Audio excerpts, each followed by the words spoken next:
Awesome, awesome. Well, welcome everyone to Cisco Canada's virtual kitchen. We are back from the holidays. Woo! Here we are. Here we are. And I'm excited. First of all, I look at your title. I called you Canada's restaurant coach. You have that title, Matt. Well, we're going south. We're all over this year. We've got talks and clients globally. We got to. So this is the year. This is what this show's all about, right? Thinking bigger, dreaming bigger, Jay. It's time to go a little bit south of the border. I'm a Canadian kid. This will always be home, but Canadian old man. But yeah, it's going to be an exciting year. You're not that old. You're not that old. You're not that old. So, 2 years older. First of all, I'm excited to have you back, and thank you again for today's show. We call it Around the Booth with Matt. And, you know, this topic that you shared with me earlier about what we're going to be talking about today and what you're going to be – and this guest is incredible. First of all, I did a little creeping. And pretty incredible. Yeah, I creeped you. So she's in the green room, and I'll let you introduce her in a second. But for everyone else, you know what? This year that we're going to have on the SAK Network, we're learning a lot of stuff. I always say this within our podcast is that we're learning as we grow. And there's so much we still have to learn out there. And I think it's so important that our industry continues to learn. And nothing is better than the coach that I believe of Matt. I just plugged you big time on another show the other day or today. And you're one of the best. So thank you, Matt, for today. Thank you. And your coaching is inspiring, changes people's lives. And I'm glad to hear about today's conversation and who we have on the show. So I'll let you introduce her. Awesome. Well, Jay, I'd love to bring in Danielle Posa. We're going to talk today about workplace well-being. But before I allow her to introduce herself and give a little bit of a bio, we met about a month ago at Tony Robbins' Date with Destiny event. And I have to say, Jay knows, and a lot of the audience knows, or anybody who's been in workshops with me, that I have a relentless passion to continually invest in myself. But I would say nothing was as impactful as Tony Robbins' Date with Destiny event. 6 days, 70-some hours, locked in a room till the wee hours of the morning, several days. But as much as I love the content, what I love is the community and the space that it creates. And Danielle and I got a chance to meet each other over lunch one day. And as I'm sitting down, so she comes over and says, "Hey, can I sit here?" I said, "Absolutely no problem." And about 2 minutes in, there's certain people that I meet in my life that just have incredible presence and peace. And they also have power, like there's strength. She's very strong in communication, and I could pick up on it right away. So I started to ask a little bit more about what she did. And throughout the week, we got a chance to connect more and more. And when I learned a little bit about her story, which I'll allow her to share, as it's best coming from ourselves than somebody trying to read a bio. But just when we talked about this concept of workplace well-being, and today I really see myself here, as I hope the audience is as well, here as a student. Danielle's somebody like one of the most influential people in this space. And there's a lot of people tagging experience or this concept to the work that they're doing now. But what I appreciate most is that she's done the work for years with some of the most influential people on the planet, which we'll share here in a second. Danielle, I really appreciate you coming on the show here today and sharing your message. Because one of the questions I wanted to ask up front, and Jay, I'll bring you into this, is for us to achieve our goals. I think we want to represent ourselves here as leaders, as teachers, but that we're also investing in ourselves. So kind of the opening question, and Ashton, I will bring you back into this, is what needs to be different this year? And for me, I'll start, and then I'll go to Danielle, then we'll go to Jay. But what needs to be different this year for me is just that intentional focus on how we show up, the space that we create. I always say, be responsible for the energy you bring to your space, whether that's your restaurant, your office, your home office, your vehicle, if you're a district manager on the road. But what does it mean to create a healthy space? And I share that because I've definitely had unhealthy spaces in the last couple of years that have had a dramatic impact on me. And I've also seen the opportunity for myself and in other companies that I coach of what does a truly healthy culture look like. So for me, I think part of the thing is how do we create positive and intentional energy in our spaces so we can show up in the right state, and so we can show up as the leaders we need to be to grow our businesses forward. And that's not projecting to the audience here today. That's my goal for myself. How do I show up more consistent in my state and my focus to support myself, my family, and my clients? Did I open up to you? What do you feel? Welcome. Thank you so much. Well, thank you for the time. As we have somebody that's very busy from America. She was giving us a hard time about our A's and our stories in the bio, so we're not going to let you out of that one yet. But I appreciate her sense of humor as much as I do her knowledge as well. What do you feel needs to be different when you look into this next? Yeah. Well, first of all, thank you for that intro. I mean, I don't honestly, I don't know if I've ever had such a genuine intro. You know, everything is way more contrived, I feel like, these days.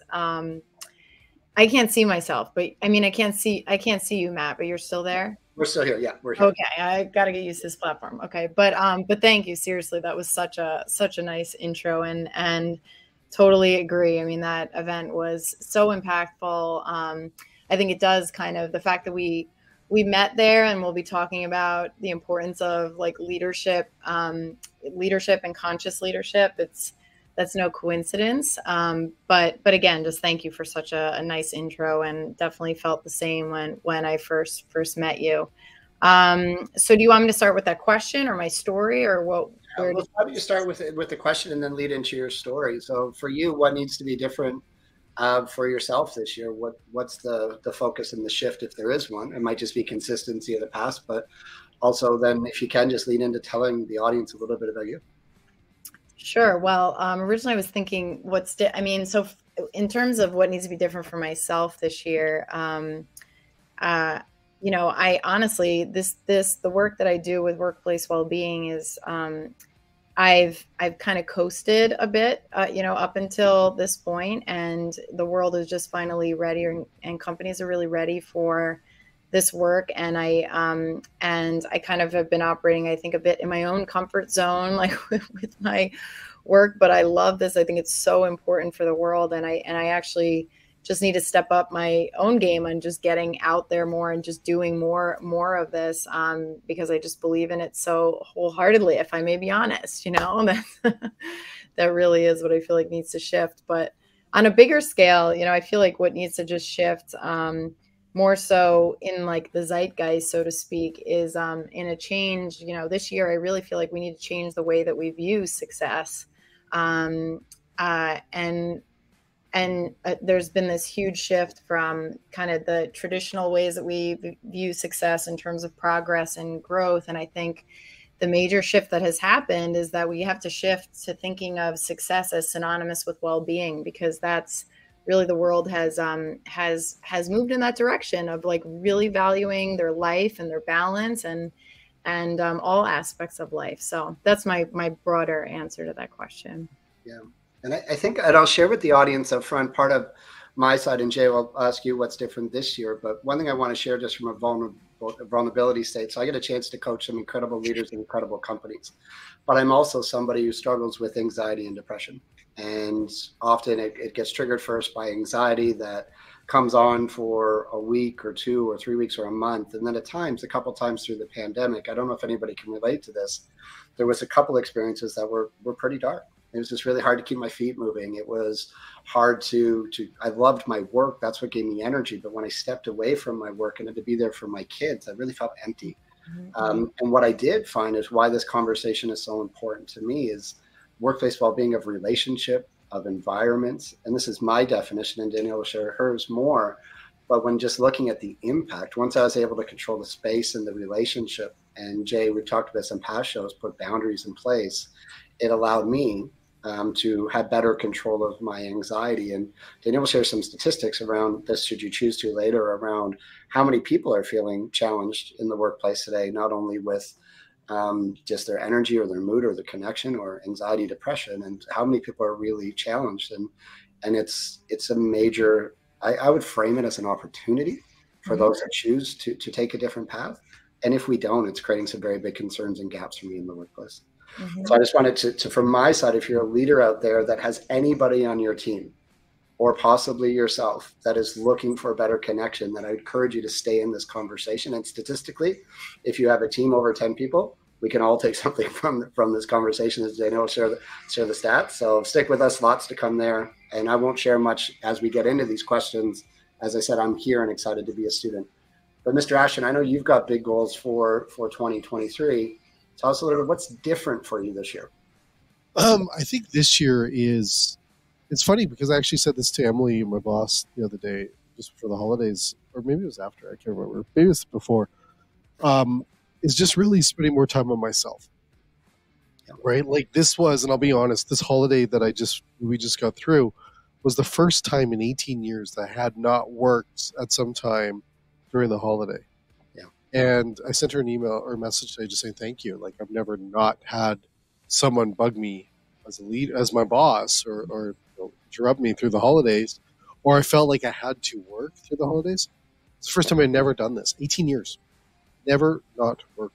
Wow. So, I know, and I'm not even exaggerating. I remember, many, let's say 5 years ago, Christmas Eve, working on my computer beside the pool on Christmas Eve, while everyone else is in the pool enjoying the holiday at a resort. So So when I looked at what I want to do this year, is spend more time on myself, take more time for my family, as I was this past year, which made a big difference. But this year was, going to put more time in there. Mhm. I'm also going to be out there more. And I think just similar to what you said, Danielle, is that I'm going to be out there more. I'm going to be on social more than ever and giving my own perspectives, right? I've learned a lot from Matt and the other folks that Matt's even exposed me to, is just being out there more and sharing content, ideas, creating conversations around topics like today's topic, um, and being creative again. And being creative. I feel I get to be creative every day doing what I get to do, but I think it's important that others see that, getting into that, mentorship style where you get a certain age and people look up to you and those things. I think it's important to start leading by example and giving back. So some big things in the fire this year to give back and to change what I do and then just continue. I get inspired by how Matt helps people. And I want to continue to do that as well for our industry and just overall for the people I get to interact with every day. Is that a good answer, Matt? I think Not that's the thing, right? They just say both we ended up. It's I give them an A. Yeah. I love the vulnerability on all fronts, right? Like, Yeah, totally. And Jamie, and the amount of work that's expected from all of us, and I know it's important for people to hear that. But what I heard and what you shared there is, I found more time for my family, and it had a great impact. And I'm going to do more of it. And what we're trying to do through these simple conversations, that. yeah, well, that, but the side of the trigger, right? Just the simplicity of the mind, dopamine release. We look at our phone, it makes us feel good. We spend more time, intentional time with family. It feels good. We want to do more. Maybe we don't open up the laptop that little extra time because of the point of diminishing return. I just think my side is, how do we create space for the activities and behaviors that make us feel good, but also allow us to do good? And there's a lot of noise around me right now. I can't project anybody else. There's a lot of distraction. And the distraction, it might give me short-term benefit, but there's really no long-term gain. So I heard you're going to be a bit more selfish this year. And I think there's going to be great things that come from it. Danielle, what did you hear in that? And why don't you share after you, maybe a little bit of your bio, and then we'll jump into one of our first questions here for the day. So. Sure. No, I mean, I love what Jay said. I feel like it does tie into all this workplace well-being stuff, because there's constantly this battle of of kind of like, these two extremes of thinking that we either have to be the person that's like, just working their tail off, working when other people aren't, working on the holidays, and there's some, or it's like the flip side of feeling like, oh, you're just really focused on your well-being and you take it easy and you're somebody who's just all in balance and doing your yoga or whatever. But it doesn't have to be one or the other. Like, we can actually have healthy balance in a way that makes us, even more powerful, even more empowered, and to me, that's like the sweet spot of all this stuff. And that's often kind of what I'm up against in organizations, because there's like, everybody's kind of thinking it's got to be one or the other, rather than realize that real empowerment is understanding, all aspects of well-being. But anyway, I won't get on my soapbox just yet. I'll wait for That's why we got you here, though. This is what we want to hear. And why don't we jump into the first question? And it's a big one. And for the audience, we're just going to start on this wider frame. But what makes a successful workplace? And I think what we'll be hearing this is, the definition of what could a definition of a workplace be, now that we're in physical spaces, we're remote, we're virtual, we're doing all these different things. a successful workplace, Danielle, Yeah. in your perspective? Yeah, I mean, well, it's my personal opinion, but I will just say, just to kind of share a bit about my story, just so that people don't think it's too much of just my personal opinion, that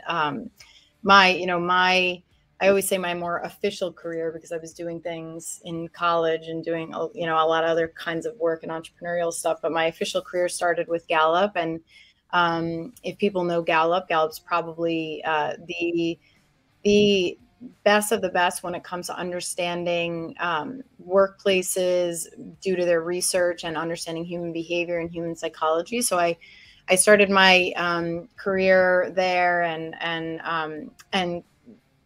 after a handful of years there, I moved on to start my own business. But I mentioned that just because when I think of a successful workplace, a lot of it is grounded in research of what really does prove to be successful. So at a high level, I would say that success, I've always believed, really is measured in well-being, meaning I say success measured by ROW, return on well-being, as opposed to ROI, because if you have a workplace that has people that are firing on all cylinders, who genuinely feel like they are in the driver's seat of their lives, that they are finding the right amount of balance for their friends and family, for the things that light them up outside of work, and genuinely love their work at the same time, when you really get that balance right, and you have, employees who are thriving, that automatically has an impact on customers, which of course then ends up leading to the actual ROI for shareholders. So success to me really is synonymous with well-being, and there's more than enough research to kind of back that up. So that's my high level answer to that question. So return on well-being, Jay, talk, have you been on a team or in a business or worked with a company where you can see it? So I always say that you can feel culture, you can see it, and I really like that you can feel it in a great office or a great business. And just before this, I had a really great call with some people out of a large restaurant group in the States and a big supplier, and you could feel the energy. You can even see it. But what about yourself? I love that ROW. Was that workplace? No, was it ROW, Danielle? Yeah. Return on well-being. Yeah. She's trademarked that. So she said every time I say it, I owe her $1, but that's fine because it's pretty damn good. But Jay, you probably should, right? I mean, yeah. But Jay, tell me just what's a team that you've experienced that had, a great workplace well-being in your experience? What did it look like? Well, I think the team, even the team that I led before COVID, they're incredible. We could have open conversations. There was so much trust in that team that we had conversations that you would never think in an organization to have. We had it. So I think the trust was awesome. I think the conversations around other things other than always work was awesome. Built amazing relationships that way. I learned this as a leader, is that empathy thing. And I know people are throwing that word around, and it's good. There's nothing wrong with that. But I learned it the hard way, because I led a team with thinking that I was, going to move up the chain and do the right thing that's best for me. And I remember one of my bosses came in and said, "Nah, you're not that good. Just look at it again." And I started leading by putting them forward. And that changed my whole life.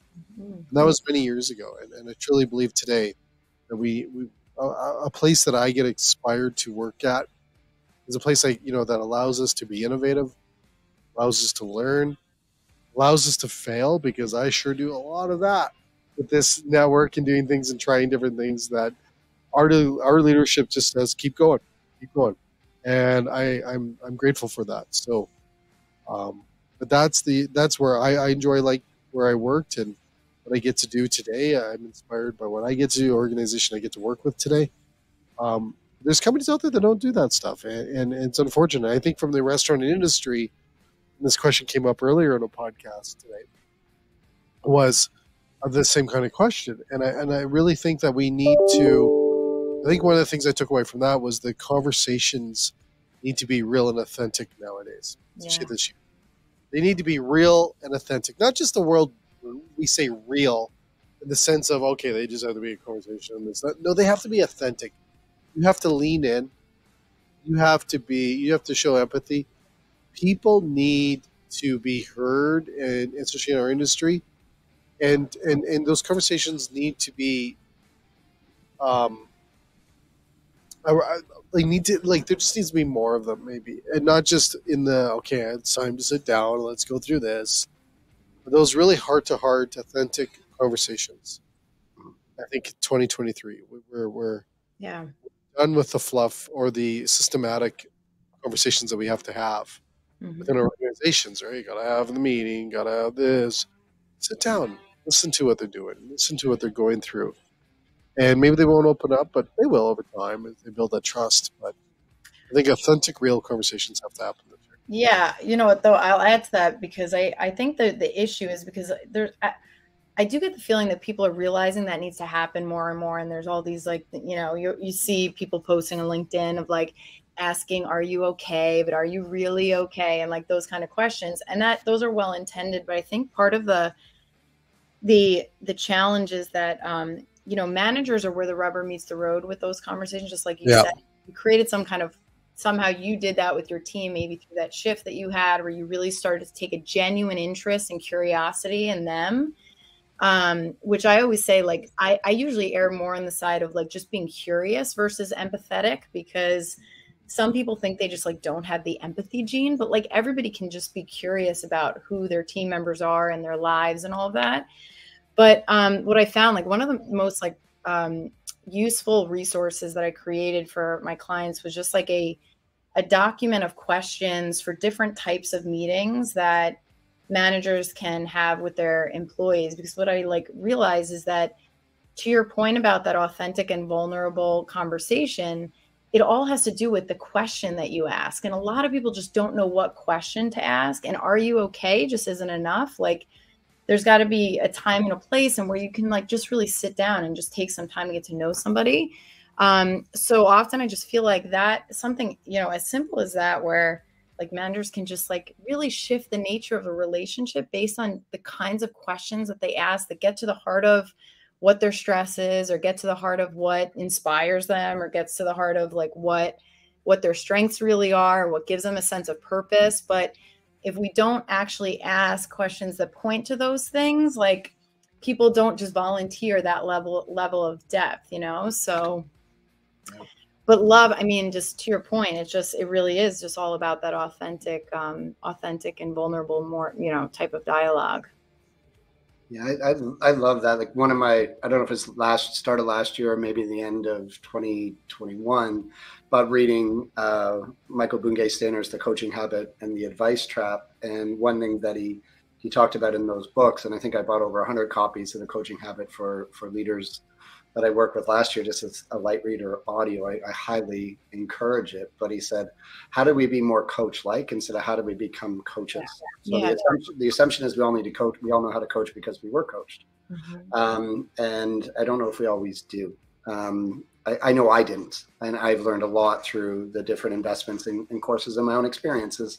But he also shared one of the opportunities is how do we just stay curious a little bit longer without judgment? And you're going to have judgment or want. The advice trap is someone's coming to me, so I need to respond. But as Danielle said, how do we just stay curious a little bit longer to get a real understanding? And I know Danielle's willing to share some of the resources, what she uses to support her clients, or possibly anybody wants to follow up with her. But I couldn't agree more that what are these right questions? And I don't want to skip over at the start of your bio is to work with the Gallup organization. So like as a coach, we used to look at the Gallup Q12 survey and the largest staff engagement survey, I think, done on the planet every few years, I believe. But just the access to information and this incredible source of Gallup where this information is coming from, or framework. Sometimes it feels like we're just scripting questions. But one thing I learned from my very brief studies into Gallup is just the science behind the question. Yes, it's insane, actually, the level of, yeah. We used to have clients try to change. There's something called the Gallup Q12 survey, so they try to change one of the. Oh, I know. Yeah. Yeah, and no, you can't, because it changes the whole dynamic of the question. But the experience that Danielle's sharing here now, and question asking and the right questions, and this is where the rubber hits the road, as she said. This is the real side, right? We can talk about empathy, we can talk about vulnerability, blame, and shame. Seeing, Brene Brown's work, or as I would say, how do you make people seen, valued, and heard, which is easy to say, but if we don't know how to take that into a safe place.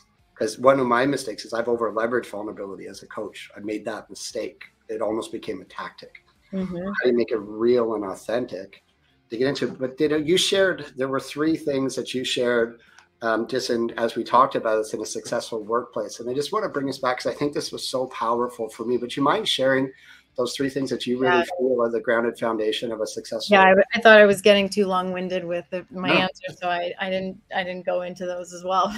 Yeah, we might not get through it all. It's just more of what probably. Yeah, well, it's usually me with the long-winded stuff. It usually is, Jay. You should say sorry, Jay. Yeah, sorry. So sorry. sorry. One Canada, sorry. You got to do your American accent at some point. Just like I'm always curious. It's always funny hearing other people do that. Don't worry, we can't hear yours at all. Don't worry.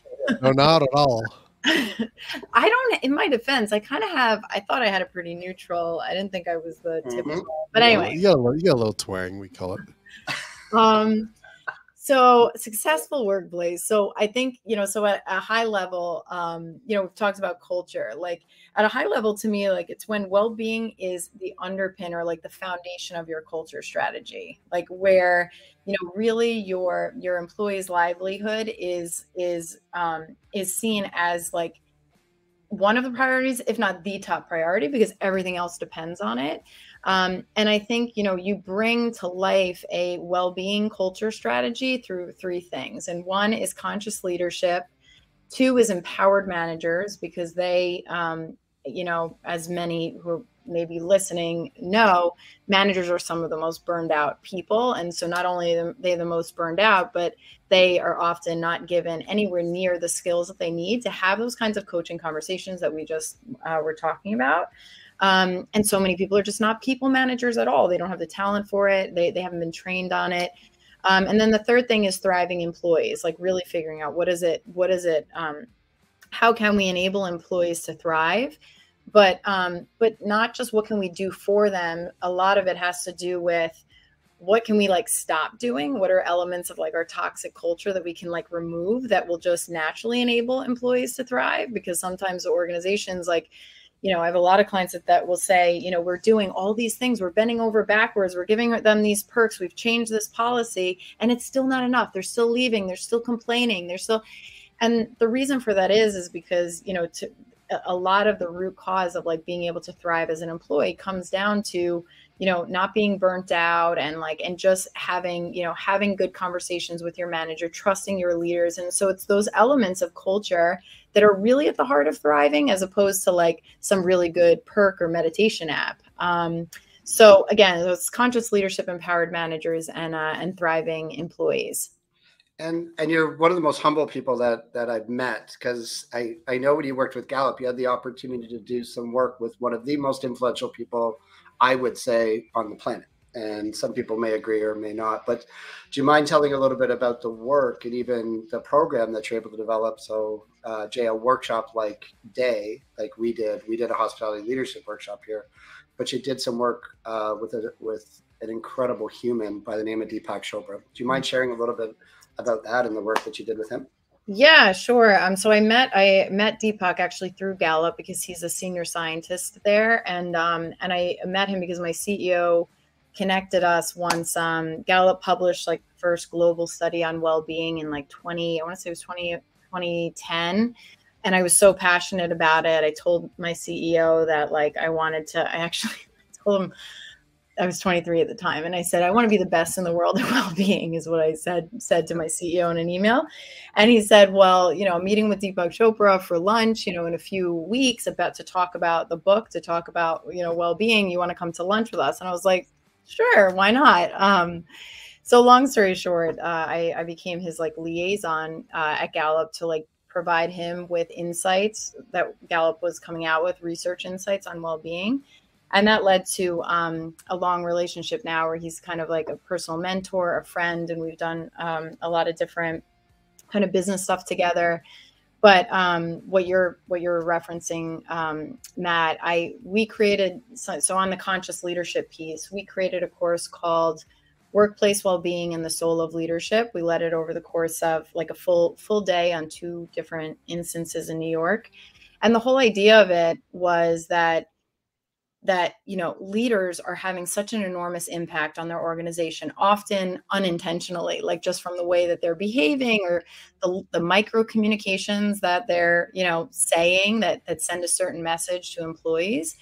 And so real conscious leadership, like intentional leadership, where people are taking a step back to think about the deeper questions, ask themselves about their own purpose of their work, their purpose in their leadership. That was a big part of what this like event was that Deepak and I created and led. And so he would focus on more of the spiritual piece of like doing meditations with the people we had in the room to have them really be just getting grounded, getting to a quieter place to think through those questions. And then I spent the time going through more of the research and the frameworks on what is well-being for your employees, what is workplace well-being, and all the things that drive workplace well-being culture. And so we did that a couple times together, and we've done, things around that. But I do feel I do feel, to your point, Matt, I do feel very grateful to have, had him in my life and worked with him so closely in many ways. So, but conscious leadership, I just feel like there is a gap in I feel like a lot of organizations, employees, execs are just stretched so thin now, seeking their own balance and not spending enough of that time, like to your point, Jay, of like really just focusing on themselves, doing their own real self development and spending that time to develop themselves so they could be that kind of conscious leader. That has such a big impact on the culture naturally. And I think that's a big part of what's missing from the workplace well-being equation. So I just have to say that I think that's one of the best lines. Maybe we should have that as like the buzzword for 2023. It's just being a conscious leader. Yeah. Right. I think that really, like, you nailed it. Like, I wrote it down. Huh? It's a keeper. So it's just because I find a lot of people they get a leadership role and then they think instantly that they're a leader. Mm-hmm. And I tell you, I think, and I've did this because I had to become a conscious leader. And it takes work Mm-hmm. to keep, let's say, the leadership mindset or leadership title or be a conscious leader. It takes work. Mm-hmm. And it doesn't take like a lot of work. Like, it's not hard. I find it intriguing if you understand what the results are going to be from that, Mm-hmm. or what the success is going to come from that. Maybe because for me, it became very addictive. It became very like, I want to do better. I want to do more for my people. I want to be the best leader. I want to be the best leader out there. I want to be one that people get inspired by, or want to be someone that they remember. Mm-hmm. So I think that's one of the best lines I'm going to take away from this podcast and nourish and enjoy through this year, is just being a conscious leader, and to know that what you need to do is always work on it. I think you need to work on it daily. And people, I think, and it doesn't, and I think, and I'm teaching this to my kids, Matt and Danielle, is that I played football, and when we talk about football in my career, our coach always said, it's just 10 yards. Don't worry about the end zone. Just work on 10 yards at a time. So that was our goal as a team, was just 10 yards. So we would get in there. Okay, guys, let's go for 10 yards. A lot of teams would be like, okay, go for the end zone, go for the touchdown. And we always did 10 yards at a time. And that year, I think we finished second in the league, and the other teams were just monster teams. And we played this little, we're such a small team at the time. I'm not going to say where from, but a small farm town community football team.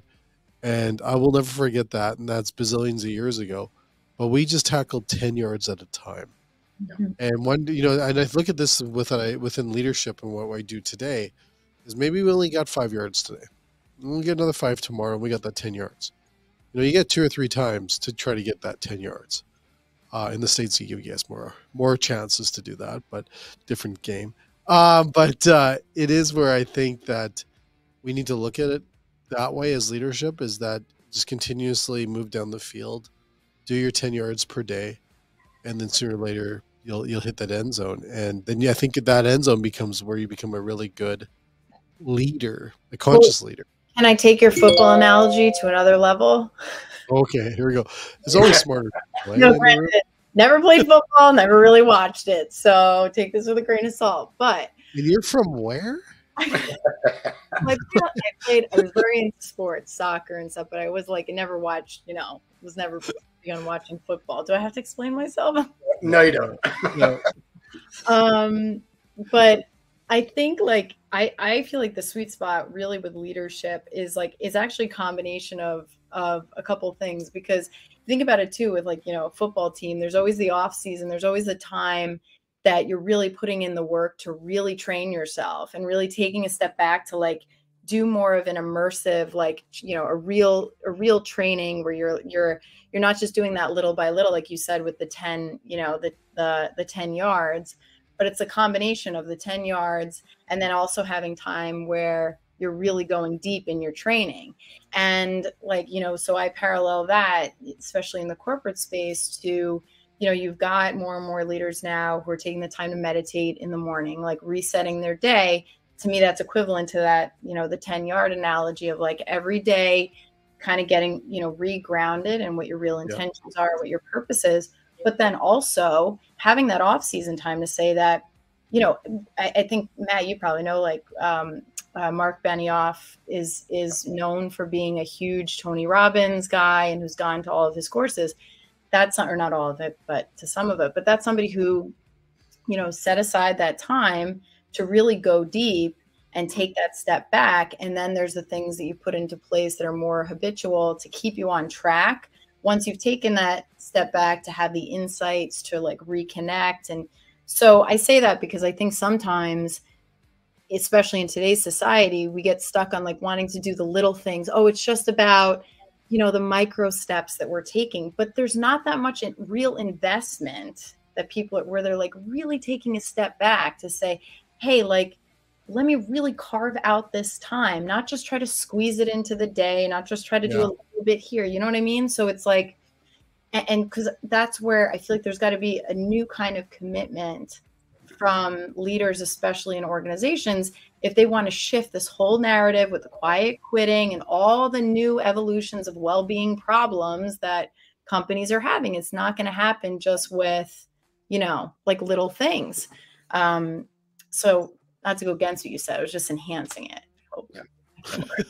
I love, and just if there's looking here, right? So this show, the majority of it goes to a Canadian audience, and Danielle, there is some differences in my experience doing work in the US versus Canada, right? So we have this peaceful path forward, and like Danielle said, we do agree with Jay of let's get the 10 yards, but also let's get the immersion. So there's so much I've heard from Danielle, if you're in there in the audience, and from what Jay shared here as well. But if you're going to make a wholesale commitment to a fundamental change in your option, where's the immersion? For yourself or for your team? Where's that time where you're going to fully commit and consistently commit? Work like this is not an event. We don't do entertainment events to talk about well-being where we do one day a year, bring everybody in, there's an emotional spike, and then we go back to old behaviors. If we're really looking to make a commitment, and one of the questions we'll look to wrap here with in a second is what could change? If there's one thing that we could do this coming year, or Daniel, if there's anything you want to add to that, what could that be tactical approach to this? But one thing we've learned from Deepak Chopra, from Tony Robbins, from all of these incredible leaders that have changed lives of tens of thousands, hundreds of thousands, millions of people, is there is the relentless commitment of behavior, but these full immersion interactions where me and Danielle met each other. I learned for the first time through Tony Robbins that's the time where I was emotionally broken in the Date with Destiny event intentionally, not negatively. I didn't go back to my room and cry. I didn't dig up old behaviors, but I was exhausted. So the noise was removed. So I did the work that needed to be done.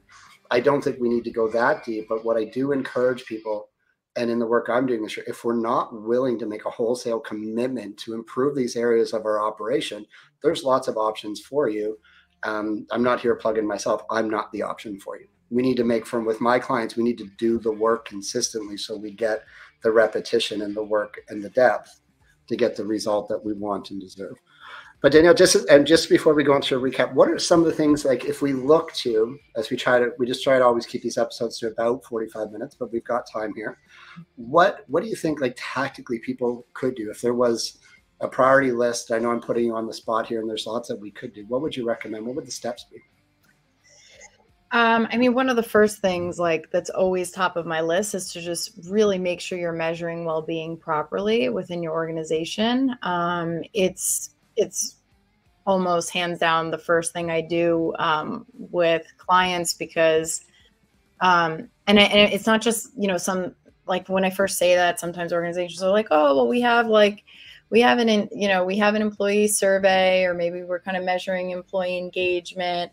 But when I start to ask more questions, they're not really measuring it the right way. I don't know if I've ever come across, with any, at least with my clients, that are really measuring it the right way. And so what I mean by right is, measuring well-being is usually in 3 categories. So you always want to have, employee engagement as a kind of foundational aspect of how you measure, because you want to make sure you're hitting on the key things that deal with the work that enable an employee to thrive. So, if employees know what's expected of them, are they getting a sense of mission and purpose? Are they connected to the mission and purpose of the company?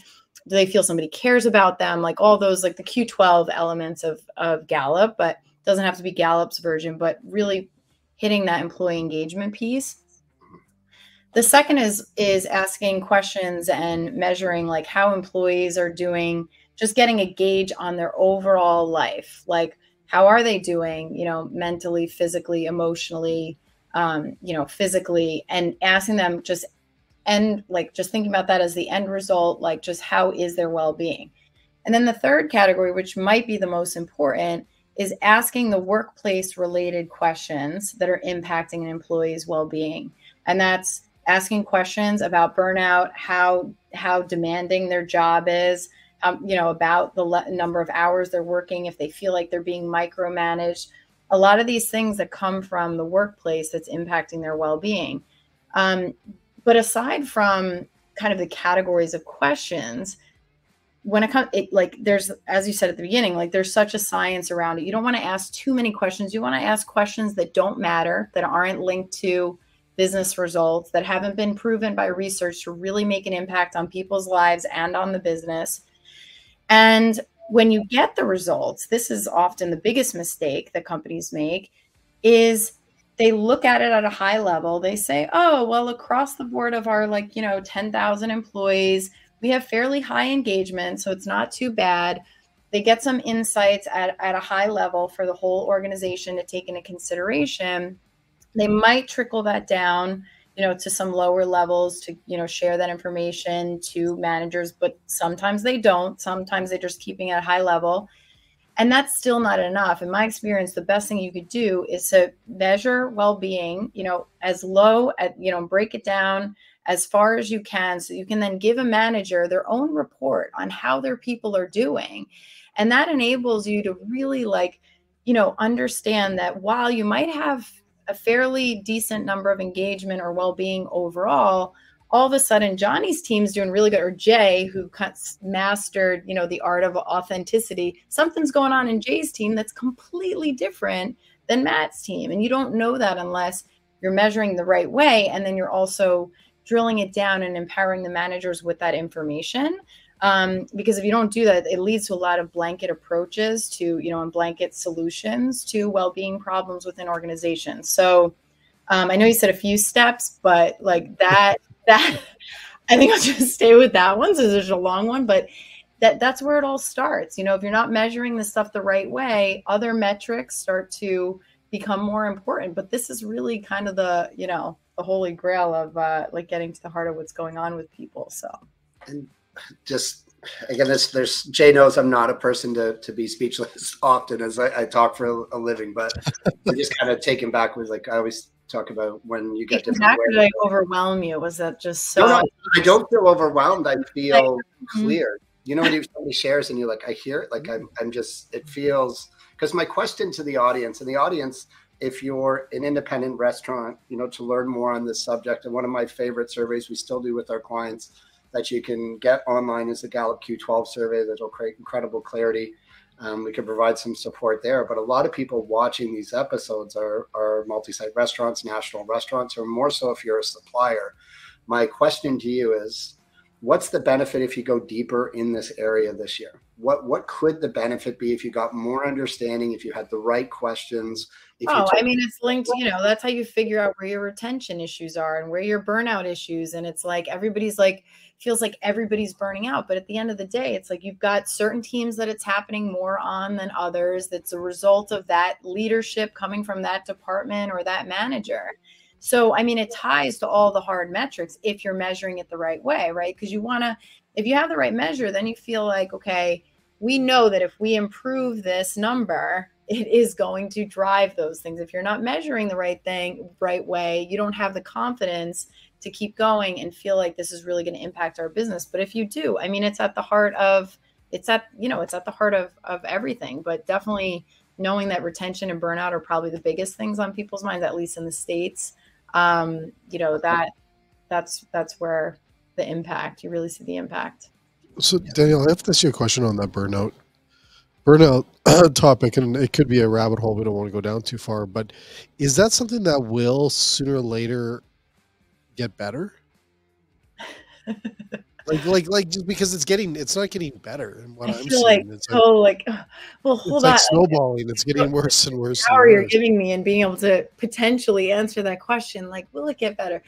I mean, I think I feel like we are in the midst of this major, like, evolutionary shift in the way workplaces have to operate because of the way the psychology of, you know, people and their values have been changing. You know, burnout. The audience here have to, right? There's a shift between we could operate different, we should operate different, but there's a change in how we have to operate. I know Danielle's language is very intentional there.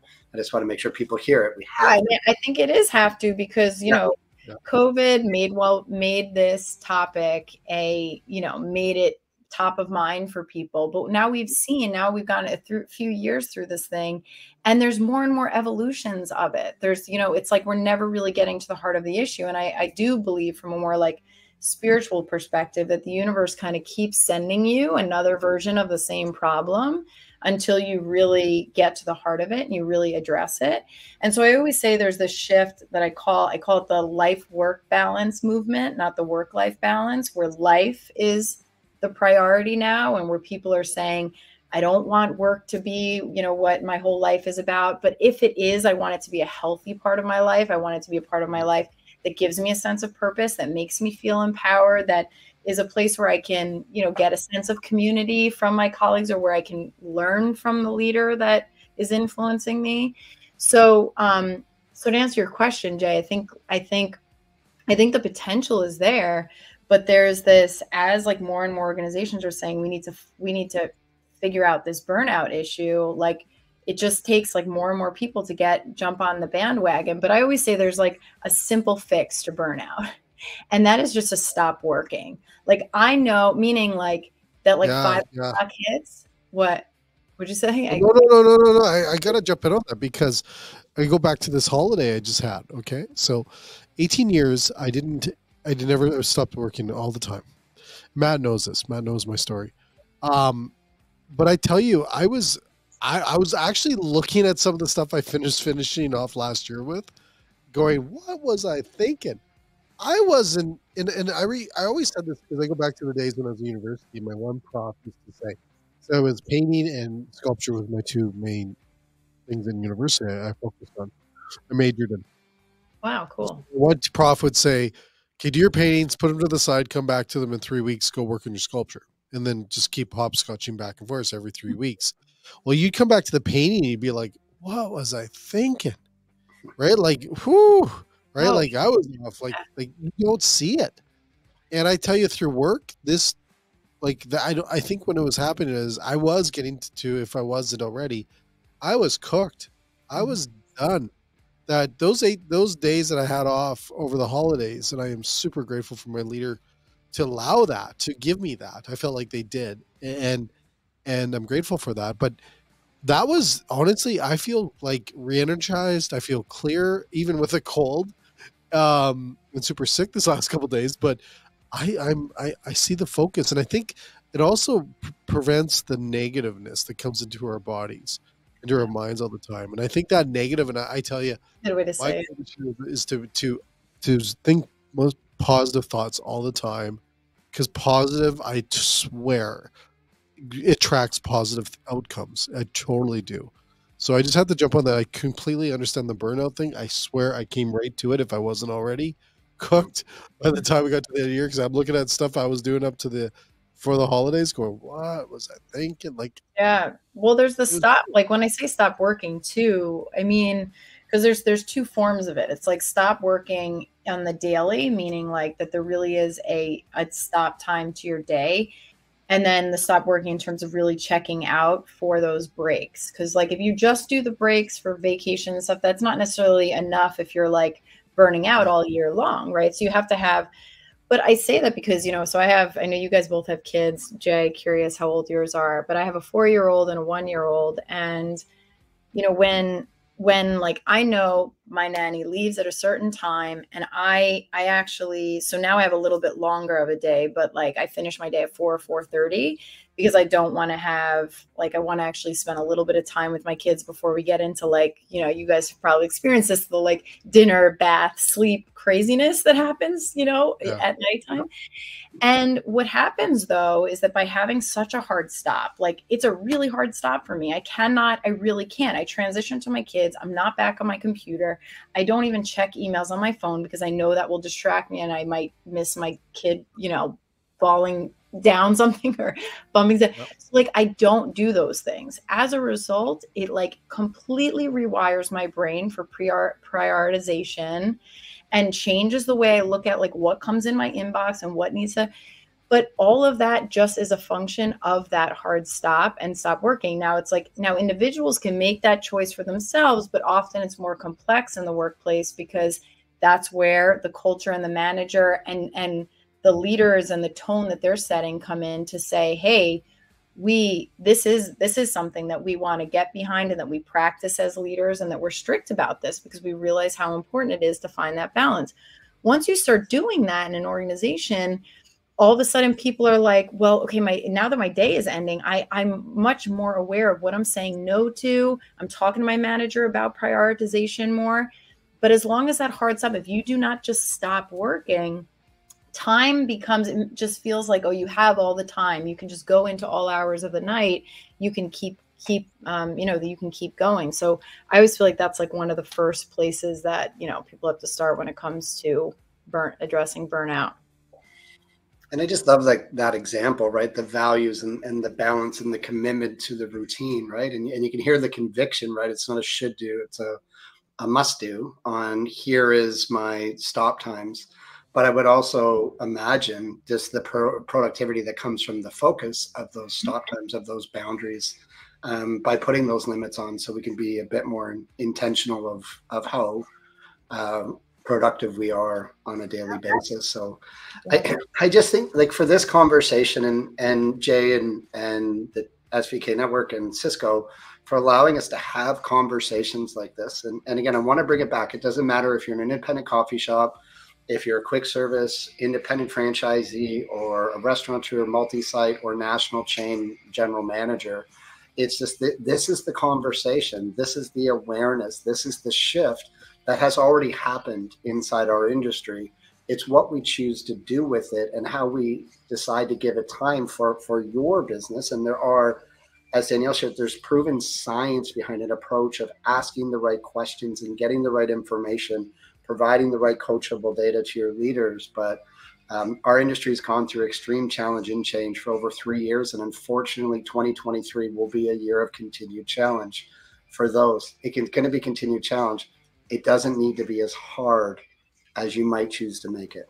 Mm-hmm. If we do get more engagement, more enrollment, more involved, and have a different conversation, not fundamentally different, but an advancement of the conversation and team dynamic, we can produce different results. Mm-hmm. And again, it's much easier. We could have come on today and we could have talked about the recession. It's relevant. Jace, I watched one of the inflation podcasts that Jace has going on recently.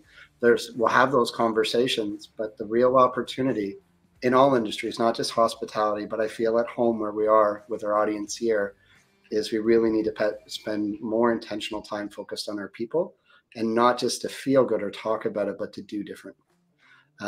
Jay, I know we're just at about time here. Anything to add? Danielle, I'll let you have I'll let Jay give us some final feedback. I'll let you close out before I say thank you to the audience. But on your side, there's so much value in what you've shared today. If it's okay with you, we will be able to put your contact information as the podcast goes out. Anything you'd like to share to wrap us up for today? No, I just appreciate the conversation and you having me on here, and just the authenticity of the chat. And no, just thank you so much. It was great to be on. Yeah, and I appreciate you. I appreciate we and Jay say there's certain rock stars we get a chance to meet. I'm humbled by what you shared today. Like, some of the stuff really punched me in the face. So thank you. Jay, you want to close us out for today? What do we got going on now? No, you know what? Thanks again, Matt, Dale. This has been just an outstanding conversation. You know what I love about podcasts is that we get to have a talk. And you know what were we doing before? We were probably emailing stuff, and we still do that. But this is a great way to have these great conversations. And I think that's so awesome about podcasts and live streaming shows that we do, especially within our industry. And what a great way. And hats off to my company that allows us to do this and embraces it, and all the amazing people that watch our shows and listen to our shows. And hopefully you can take away some great stuff today, because I sure did. I wrote it down too. And but thanks again, Matt and Danielle, and what you guys do is just awesome, and we can bring it back into our industry, I think, really easily. We see this every day, and yeah, this is going to be a great year. This is great conversations, and I love the fact. You posted on your conscious leadership developments, Jay. I'm curious. I'm going to add it. I know I got it. I got it right there. I'll add that in. I'll say that to Emily later. I'll be like, that first idea. And you can steal the football analogy if you want. Feel free. We're just moving the change, Ashton. We're just moving. I would be careful in your neck of the woods now. I don't know football. So, anyways, to everyone else, we are back tomorrow with Course Corner. We're actually doing a food inflation contest or show tomorrow, and then Thursday we have a $3 cost dish contest on food inflation. Chef Peter is going to try to create dishes under $3 cost, and we're going to see what is the highest price tag he can make us. So fighting food inflation is huge right now, and we're all going to beat it up and figure it out and do good stuff by having conversations like we did today. So thank you both, and to everyone else, check us out on I think we're on demand and everywhere else. Just Google. I always just say that now, Matt. Yeah, don't need to be like, we're live on Spotify and iTunes. So just Google it. Cisco Virtual Kitchen. We're everywhere. So but thanks again, and to everyone else, have a great rest of your day. And let's do a little intro music. Here we go. See you later. Bye. Thanks again.